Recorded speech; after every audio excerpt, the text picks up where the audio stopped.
తయారు చేసి 30 రూపాయలకు అమ్మి అవి ఒక 500 కోట్లు ఈయన అకౌంట్లో వేసుకున్న వ్యక్తి. ఇలాంటి అన్యాయాలు ఇలాంటి అక్రమాలు ఎన్నో చేసిన వ్యక్తి ఈటెల రాజేందర్ వ్యక్తి. ఇంకా బయటికి రాని నిజాలు, ఈటెల రాజేందర్ అంటే బయటికి రాని నిజాలు ఇంకా చాలా ఉన్నాయి. అవన్నీ నేను పక్కన ఉన్న చూసిన వ్యక్తిని కాబట్టి చెప్తున్నాను. ఎన్నోసార్లు నేను మొరబెట్టుకున్నాను, ఇలాంటి చేస్తే రేపు మన రాజకీయంగా ఎదగం అని చెప్పినా కూడా మార్చుకోలేదు.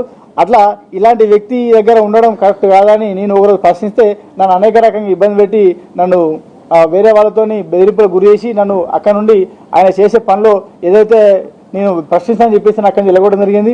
ఆ తర్వాత నేను చాలాసార్లు కొన్ని ప్రెస్ మీడియా కూడా చెప్పాను, అవి బయటికి ఎక్కువ రాలేకపోయింది. ఎందుకంటే ఆయన అధికారం ఉన్నాడు కాబట్టి ఆయన అధికార బలంతో వాళ్ళందరినీ ఆఫ్ చేసిండు.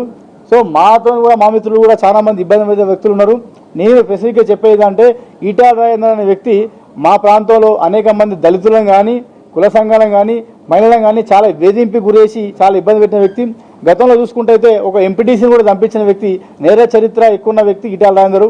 ఇంకోటి ఏంటంటే అక్కడ ఒక ప్రవీణ్ యాదవ్ అనే వ్యక్తి ఉన్నాడు. అతను కూడా ఈయనకు అనుకూలంగా హాస్పిటల్లో పనిచేస్తున్న డాటా అయితే ఏది ఇవ్వలేదో దానికి సంబంధించిన ఆ డాటా ఇవ్వకపోతే అతన్ని కూడా పోలీసు వాళ్ళకి చెప్పించి ఇరికించి కొట్టిపించి అనేక రకంగా ఇబ్బంది పెట్టి చంపించిన ఘనత ఉన్న ఈటెల రాజేందర్ గారికి. దయచేసి మీ అందరికీ ఒకటే చెప్తున్నాను, ఈ మల్కాజ్గిరి అయితే మీరు అర్థం చేసుకునే విషయం ఏంటంటే ఇక్కడ కీలకంగా ఉన్న నాయకులందరికీ చెప్తున్నది ఏంటంటే ఈటెల రాజేందర్ మాయ మాటలు మీరు నమ్మొద్దు. ఈటెల రాజేందర్ అనే వ్యక్తి చాలా కిరాతకుడు. ఎందుకంటే అతని దగ్గర కీలకంగా నేను ఉన్న వ్యక్తిని కాబట్టి చెప్తున్నాను. ఆయన మాటలకు మీరు మోసపోకండి. ఇది మీకు ఎవిడెన్స్ సహా ఇంకా చాలా ఉన్నాయి. అంటే మనకి ఇప్పుడు ప్రతి దానికి ఆధారాలు కావాలి కాబట్టి మా దగ్గర చాలా కష్టపడి సంపాదించిన ఆధారాలు ఉన్నాయి.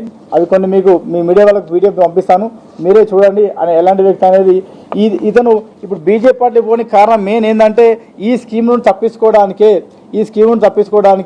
అమిత్ షా దగ్గరికి వెళ్ళి అతని కాళ్ళ మీద పడి అతని దగ్గర ఈరోజు పదవి తెచ్చుకొని ఈ జైనింగ్ కమిటీ అని ఒకటి తెచ్చుకొని ఈరోజు అనేక రకంగా జైనింగ్ కమిటీ అని చెప్పేసి ఒక్కరు కూడా జైన్ చేయకుండా బీజేపీ పార్టీ కండ కప్పుకొని బీజేపీ పార్టీలో పోయిన వ్యక్తి కిరాతకుడు ఇవ్వాలంటే ఈటెల రాజేందర్ వ్యక్తి. ఇలాంటి వ్యక్తిని మీరు ఇలాంటి మాయ మాటలు ఇలాంటి మోసపోయే మాటలు ఈ మల్కాజ్గిరి ప్రజలు నమ్మద్దని మేము ఇక్కడ రావడం ముఖ్య కారణం ఏంటంటే మా దగ్గర మాకు చేసిన అన్యాయం, మమ్మల్ని పెట్టిన ఇబ్బంది, ఆయన గెలిచిన తర్వాత ఇక్కడ మల్కాజ్గిరిలో సెంటు భూమి కూడా మిలేది.